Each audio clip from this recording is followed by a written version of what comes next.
Hey everybody, Wayne here. In today's Recon, we're going to take a look at a couple issues of War Diary magazine.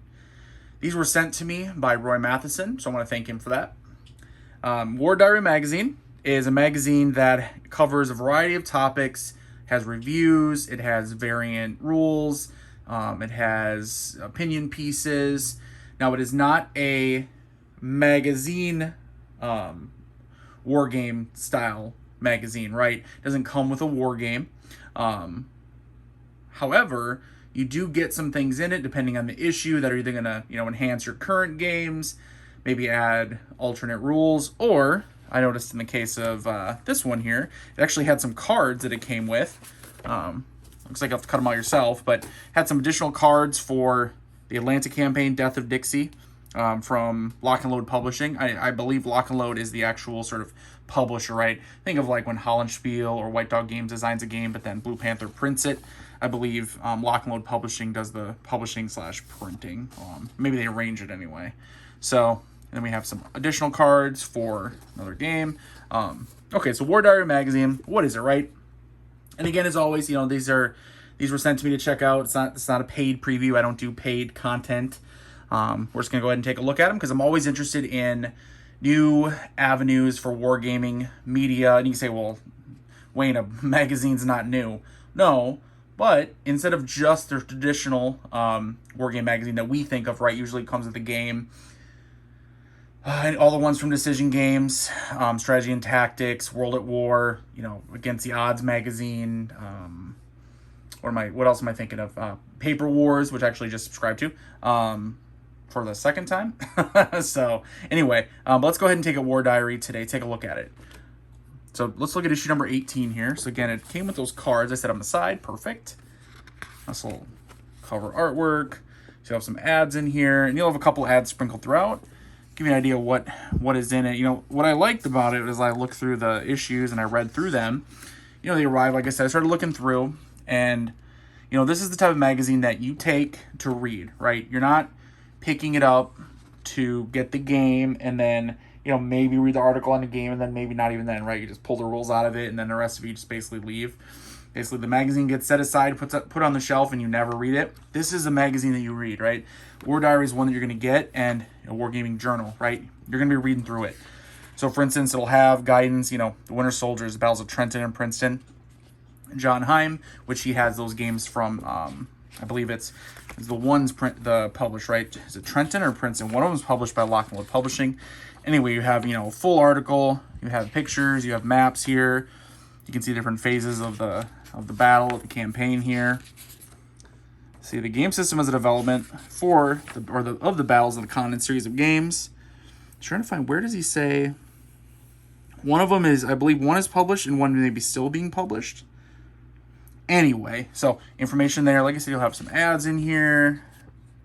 A review of Brotherhood and Unity. So again, reviews, not review heavy. It's more, if you look at the front, it's more information on games from the designers, which is really cool actually. So for instance, here's we get to page 22, and not to skip over John Burt's review of Brotherhood and Unity, so it is in there.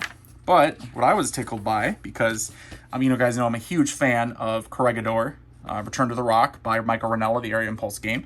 So here he is, and yes, I recently had a negative review of one of his games. It does not mean I do not appreciate many other of his games. In fact, I think pretty much all of them except that one I enjoyed. So it has information on it, again, written by the actual game designer, which I think is super cool. Always nice to read, even if you think a topic.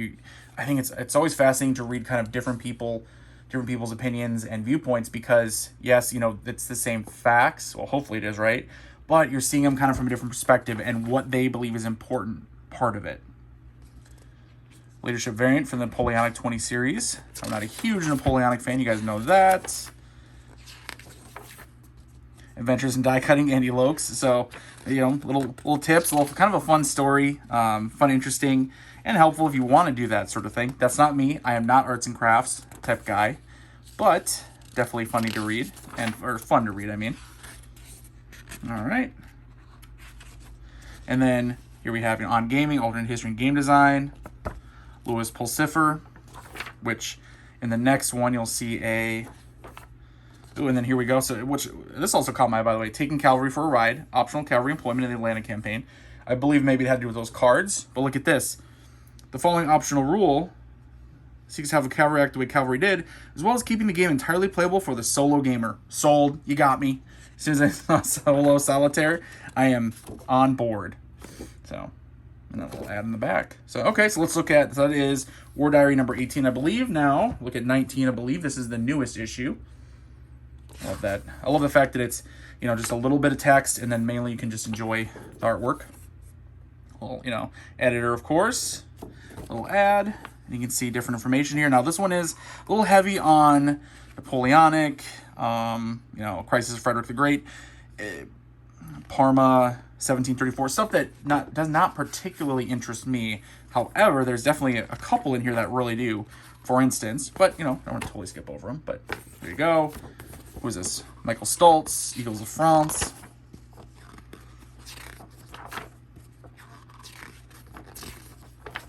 All right, we're not reading the whole magazine here, guys. Jeez, I just want to show it off to you. Keep looking. So again, lots of information. Where did I want to get to the next article? Man, this one's a ton of information. So if you love that, you're gonna love this article. Rome versus Gaul, Playing the Romans by William Walker. Sold. You got me. Roman Empire, Caesar. Man, fantastic. I just love it. Love the Roman Republic, Roman Empire, Roman era, Roman themes. So I've read through this article already twice. And funny enough, I will have that game. I picked up the solo CDG system, and then I picked up that game as well. So I'll be covering it hopefully soon, although I have a bunch of games on the pipeline. So again, Great Crisis of Frederick the Great, review by John Burt. Remember her from the last issue. Fortress Europa, Variant Rules, Tom Cundiff. So again, like I said, variant rules, you know, reviews. Again, maybe one review an issue, it looks like. Be cool to see some more reviews, maybe of solitaire games. Hint, hint. Parma 1734. Oh, another review. So more than one review an issue. Fine, more than one. I stand corrected. Relax, Roy. Stand corrected. Day Was Ours from Revolution. Little ad there. Oh, and of course, saw him down here. Look at old Mo. Follow us on YouTube. Awesome. Here we go. Oh, what is this? The infamous article, Point Counterpoint, has the popularity of wargaming plummeted. Point by Louis Pulsifer and Counterpoint by old Maurice Fitzgerald. Oh, or Mo from Mo's Gaming Table. So we will not be reading through this because I don't want to spoil it. You guys are going to have to pick up this issue to find out exactly what they say. Calls of the Tiger from White Dog. I've covered that. Irish Freedom. Covered that. On Gaming, Cold as Dice. Segahara, Dice, and the Joy of Losing. Michael Webb, Joy of Losing. Oh, about that. Pass and Review. Also, maybe some, looks like maybe books for review. Again, fantastic. All kinds of stuff. You had, 58 pages or so. War Diary magazine. And so not only this, so that's pretty much it for the coverage on the magazines.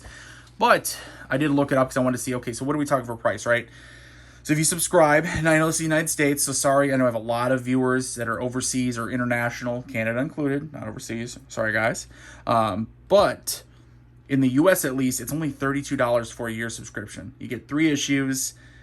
I mean, that's less than a single issue of a magazine that comes with a war game. Again, you don't get a war game, but you're getting a ton of content. So anyway, I was excited when I heard about this, and I saw it, and I had Roy Matheson reach out and say, hey, you want to check out a couple issues? And I said, yeah, man, always interested in looking at wargaming stuff. So check it out. If you're interested, fantastic. If you're not, that's fair too. Want to give it a little bit of a look at, a little bit of a recon. If you have any questions, I will have, you can ask below. I'm sure Roy will pop by. I'm also going to have links to War Diary magazine. I'll have it right in the video description so that we can go ahead and go over their website and at least check out the website, see what the price works for you, and see what the content looks like for the past issues and upcoming. So I think we're good for now. So thanks, guys, for checking out the video.